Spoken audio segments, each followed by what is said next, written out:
Okay, so we were talking about this cloning exercise. We talked about the gene from Arabidopsis.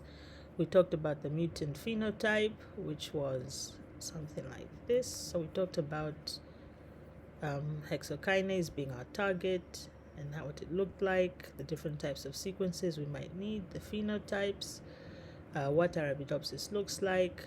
This is the mutant that we're interested in saving or rescuing, and by providing it with a copy of hexokinase that is not mutated. And so we were discussing,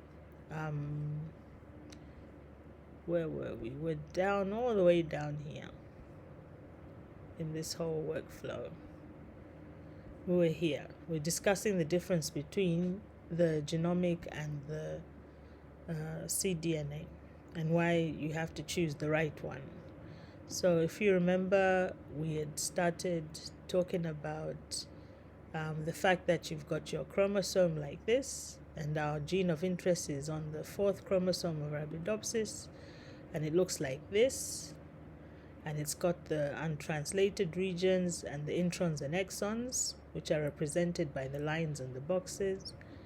And if we look a bit closer, we can see that it's on the reverse strand and so on, and this is the limitations of the gene. So chromosome 4 from here to there, and this is the locus, this is the whole area that the gene is, and it's got 7 exons, and it's got some more features in here about the actual protein and so on. And that is, if you want some more information, the protein that's encoded by it is 496 amino acids long. Yeah. So what we're trying to get at was, where were we? We were trying to understand the introns and exons, right? So if we took this little bit of DNA, because we've already established that we've got our UTR, we've got our translated sequence, and you can see up there for the exons and introns. The introns are in gray, the flanking sequence is in green here, the UTRs are in orange, the translated sequence is in blue. So meaning this blue bit is the bit which goes into the actual finished product of the protein, and these gray bits are spliced out. So if I highlight that gray bit and I take it into my sequence and I look for it here, let's see where I find it.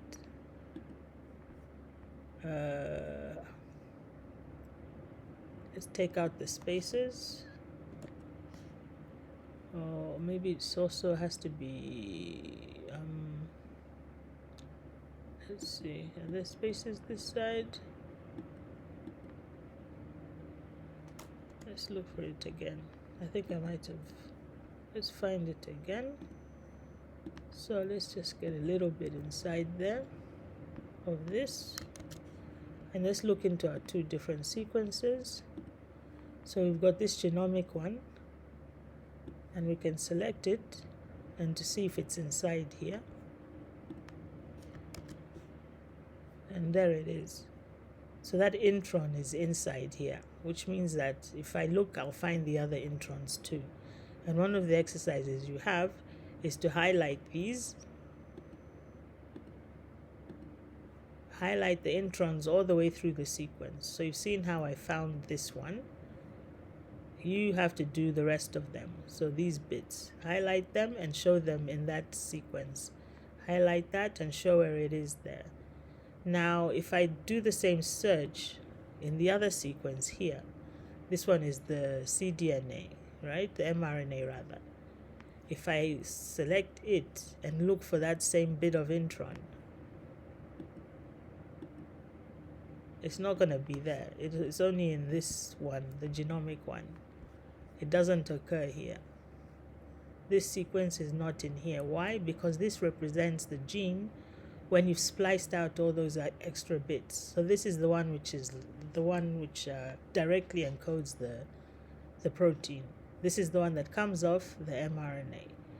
So this is what we're after, and that's why we do RT-PCR, because when you start, like when you get the DNA from the plant, it's going to look like this. and you want it to look like this, because the whole job of splicing out those little bits, the whole job of getting all these bits out in order for your protein to be joined, for all these colored bits to be one, it's a lot of enzymes that have to cut these bits out and throw them out, join everything together. It's a lot of work for the cell.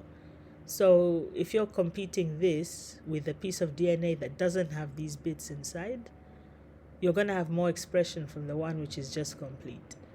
So that's why we're looking for the mRNA and turning it back into DNA. That just helps us because, like we said earlier, if you look at the stability of the two, and also this this chart, when the introns are there in the genomic DNA, it makes expression very low in terms of efficiency. In the cDNA, there are no introns present, so it's much more efficient. It doesn't require splicing in the cDNA because it's just one coherent piece of sequence. Whereas with the genomic DNA, you've got to splice out all those extra bits. And that takes up energy, it takes up time, and you don't want that. So what we want to do in our exercise is get the mRNA. So this is why this whole part is here. We're going to get the genomic DNA from the plant. But when we're getting this genomic DNA, we can also get the RNA, which is present in the plant as well. So we do a protocol which allows us to prepare the RNA. And we extract the RNA, we add a special reagent to stop the RNA from being degraded.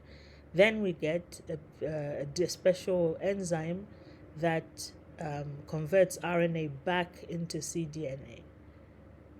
And so once we do that, we end up having a sequence of DNA which is based on the mRNA. And that is what we're looking for. And that is what you see here. That's what this is. So this is what happens if you take out all the introns and you do the RT-PCR like that. That's what you end up getting. So this is what we want to clone, right? And if we do a little search for the start codon is here. You can look for the stop codon as well. And you'll see that there's no introns in here. And this is what we want to clone. So let's just get the limits of those, the start and the stop. So we did the start, but this is the stop right here, the TAA, or the AA there. Let's just get that. Let's find it in here.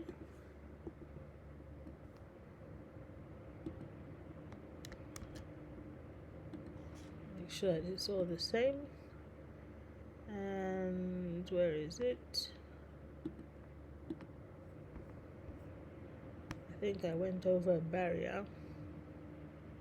This is where we were hanging last time.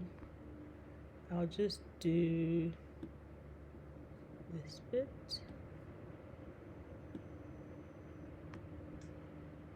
Okay, now let's do this bit. See if that helps.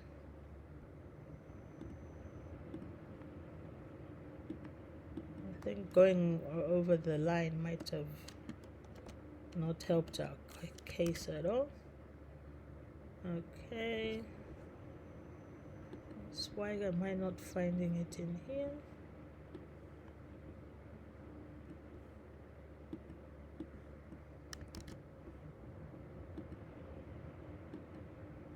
It's very funny. It's here. Unless it's been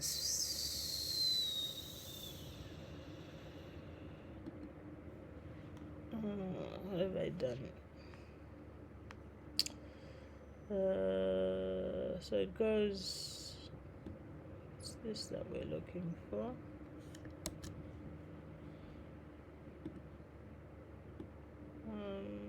Not too sure why it's not being found.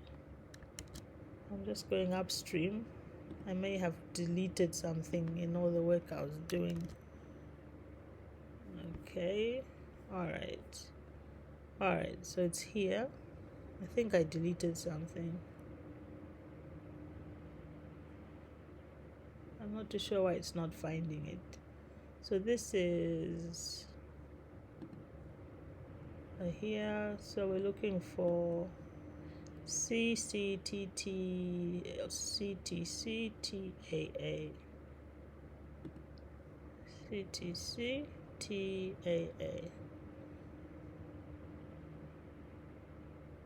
So we've gone all the way like that. CTTTAA. So it should be somewhere here. This should be our stop codon right here. I don't know why it's not picking it up. That one should be our stop codon. You can double check it in your own time. But that is your start codon. This is your stop codon. So this bit in between is where your gene is. And so all you're going to do is take this and use that careful. Make sure that it starts right there. You don't want to highlight the whole thing. All the way down to here. So when you've done that, then you know that that's the bit which you're interested in for your actual cloning exercise. And so that's the one which is from here, and that's the one that's highlighted here. So you can see even in here there are no introns, and that's what this little part is showing you. And you can see the Google Drive to get this Word document, and you can see the differences between the genomic DNA and the cDNA yourself. So once you've done that, it means now you've got cDNA sequence of your gene and you're ready to go. So what you have to do now is start working with that sequence to find the right restriction enzymes which can fit into your two plasmids. So let's do that real quick. So what we're going to do is we're going to go to NebCutter, and I put the link there. So NebCutter from New England Biolabs, you're going to put your PUC in there. So you get your sequence and paste it in there, and what you end up having is something like this. Okay. What I've done here is I looked at the plasmid, and I'm interested in the multiple cloning site. So if we look at the plasmid, here's your PUC18. If you go to add gene and look at your PUC18, if you click here on the multiple cloning site, or you just hover, you can see where it is, 399 to 455. So if I go into my sequence, I can tell it here that I'm only interested in that area. So I can tell it, just look at 399 to 455.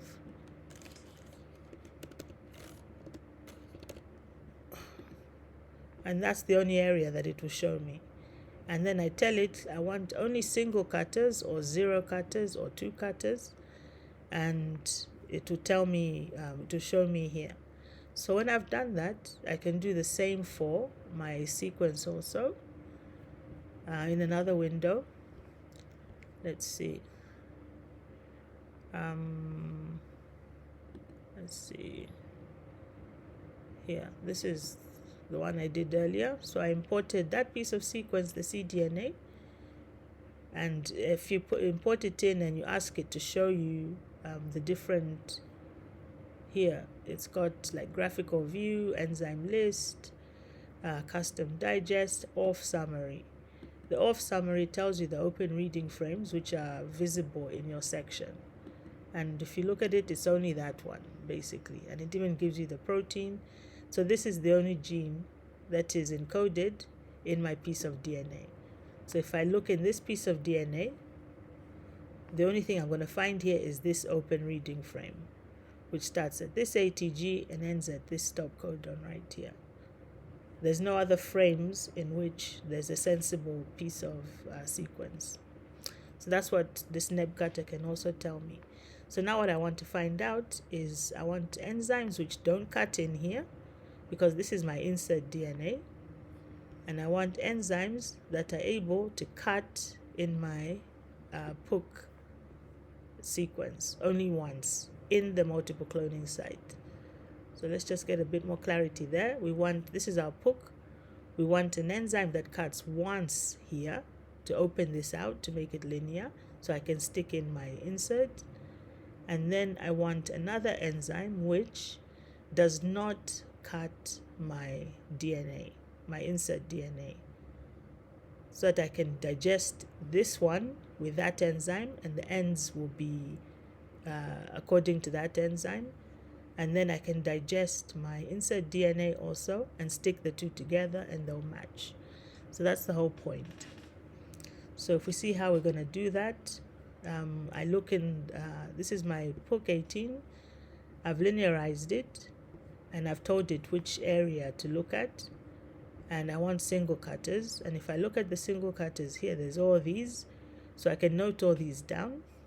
Then I go to my neb cutter for the other one, for my Arabidopsis sequence. If we look at the sequence, there it is, the enzyme list. I can ask it, tell me everything that doesn't cut in here, because I want an enzyme that doesn't cut in here but cuts in the other one. So these are all choices I can make, but not these ones with one cut, and not the ones with two cuts, not at all, just the ones with zero cut. So these, I copy paste this into a list, and then I copy paste all of these into a list also. And then I need to find an overlap between the two. So how do I do that? I basically sat there and I looked through to see which ones would make most sense. And so, like, I'll try one and say, okay, how about this one? This one cuts once. What's this? XMA1, for instance. XMA1. If I go back to my, so that's in my POOK. If I go to my Arabidopsis, can I look at XMA1? It also doesn't cut. So XMA1 can actually work. It doesn't cut in here, but it cuts in the other one. But for this exercise, I'm looking for a blunt cutter, okay? If you look at XMA1, it's a sticky cutter. It cuts here and cuts there. We can look carefully at the way it cuts. If it cuts here, then it goes like that, then it cuts there, meaning that the piece of DNA is left with a jagged edge, which is known as a sticky end. So there'll be this overhang and this overhang when these two strands come apart.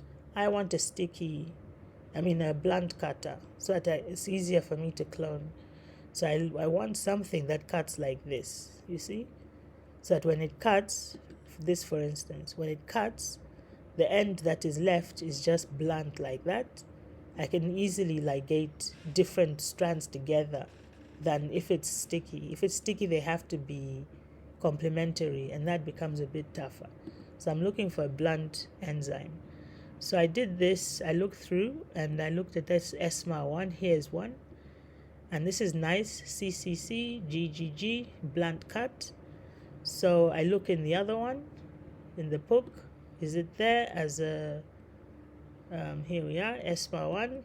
It's a single cut in the multiple cloning site, perfect. So this is the one I'm going to use because it's a blunt cutter and it's very easy to cut both of them. So if I cut this piece of DNA, what we've just established is that if I cut this POOK DNA with ESMA1, wherever it may be here, there it is. If I cut it with ESMA1, it will just cut once in this site and make this a linear plasmid. And if I try to digest my Arabidopsis sequence, it won't cut at all. Nothing will happen to it. It will still be intact. And that's precisely what I want for my plan. So I've got the list of 0 cutters for my gene. I've got my POOK sequence. I got my list of single cutters for my POOK, the blunt ones. And out of those, I chose one, which was SMA1, which is a restriction enzyme that is on both lists and is able to cut bluntly the way I want. So now let's see why that's important, because now we're going to put that restriction site into our primer. Normally when you do a PCR, you have your insert DNA like this. So you'd make your primer here. You'd basically get, let's see, you'd get, if I could highlight this, I would. Your primer would be something like that and something like that. But these would be maybe 18 to 30-ish base pairs long. So maybe up to here.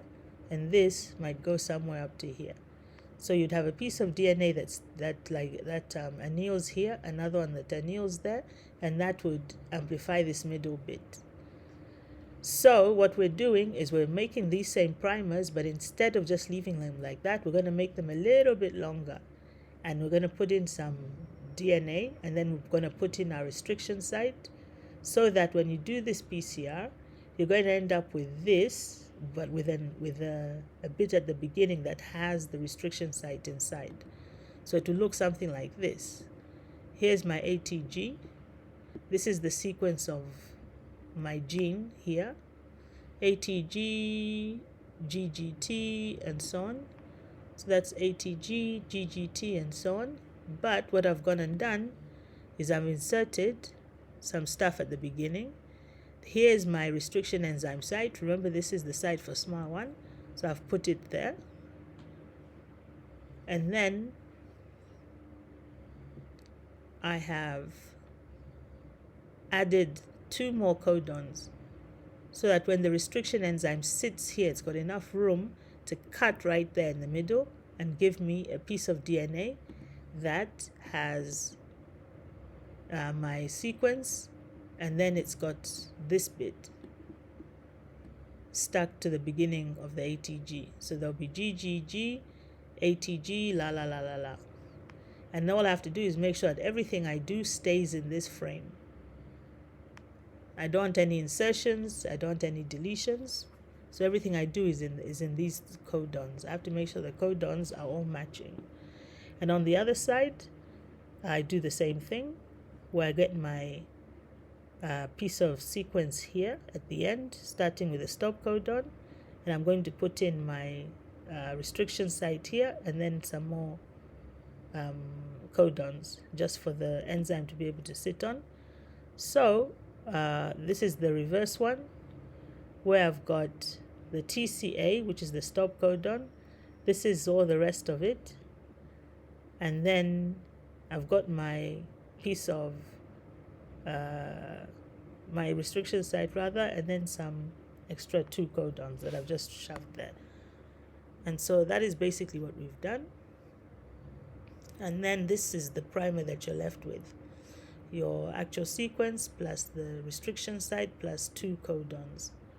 And that gives you a primer that's a little bit longer than usual, because normally we want it to be like 18 to 25, 26, somewhere there, not very long. So the longer they are, the more you've got to be careful with the annealing temperature in your PCR. But that's basically it. So when you've done that for both sides, you have your new primers, and those are the primers that you're going to use for your PCR. So if you use this primer with your insert DNA, not only will it be your insert DNA to be insert DNA with a restriction site at the beginning on both sides, because this is at the 5' side and then the other one is at the 3' side. So I hope that's clear. So to cut a long story short, both primers maintain the reading frames post digestion, since SMAR cuts bluntly like that. Post PCR product will have the SMAR ends for directional blunt ligation. So these, the 2 ends will be able to stick together because they're just blunt like that, and to be more efficient. We already verified that no internal CCC GGG sites exist in our gene of interest. So even when you put everything together, you're not going to cut within your gene. And then you can use gradient PCR in order to find the right annealing temperature in your PCR conditions to be able to do your PCR. So after you've done that, then you can get on with your restriction digests. So I'll make a a video about that next. So for now, do your best to work through this up until this stage. I would like you to understand all the details that I've covered about the insert DNA, the genomic DNA, the cDNA, difference between genomic and RNA, and the types of plasmids we're using, the POC and the pCambia. So we need an expression plasmid. We also need a cloning plasmid. Then also these primers, how it is that you actually insert your restriction site, and afterwards how it's going to look. So I would love for you to draw your whole plasmid and picture how this insert DNA is actually going to look at each stage of the journey. So that's what you've got to do. You've got your answer sheet here that you're going to fill in your data.